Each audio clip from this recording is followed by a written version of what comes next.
Я Бондаренко Елена, являюсь заместителем директора ЦСМ Сокулукского района. Вчера активно началась рассылаться статья в Фейсбуке, в WhatsApp по поводу отсутствия снаряжения для медицинских работников в нашем районе.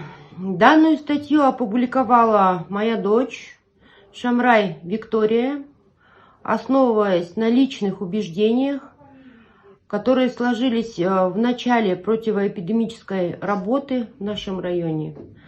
При этом о 4 случаях заболевания среди медицинских работников ей стало известно из социальных сетей. В настоящее время нами закуплены все необходимые изделия медназначения. У нас 250 защитных костюмов многоразовых,